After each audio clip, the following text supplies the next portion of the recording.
Hello my sewing friends, my name is Aldo and today on Sew Aldo I will be showing you how to make a super simple and easy maternity jeans. So if you would like to see how, then keep on watching.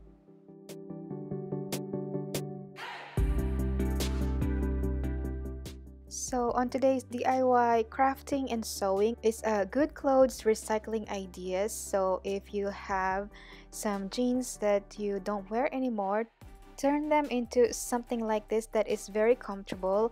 And take note, this is not just for maternity. You can wear it if you are not pregnant. It will just add comfort along the waistline.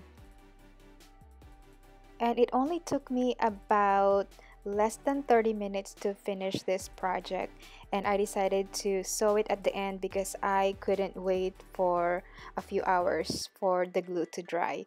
So if you like a super easy and quick DIY project, this is one that you can try out.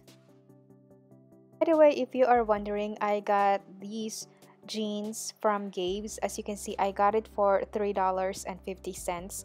I don't own a pair of jeans, that's why I had to buy it. So you can also do this on a jean skirt if you have some. And these jeans are in size 4.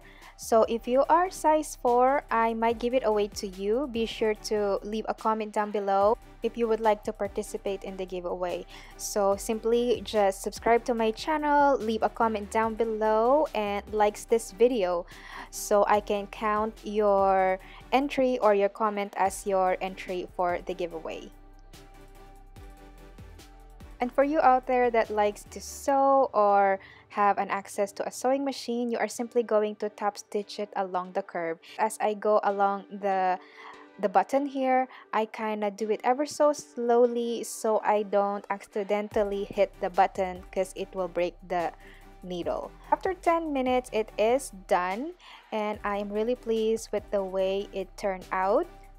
This sewing hack is absolutely helpful, so if you'd like to see more, don't forget to subscribe to my channel if you haven't already. Also hit the bell icon so you will get notified, and while you're at it, be sure to like this video so YouTube will recommend my channel and videos to viewers like you. I will see you next time. Bye!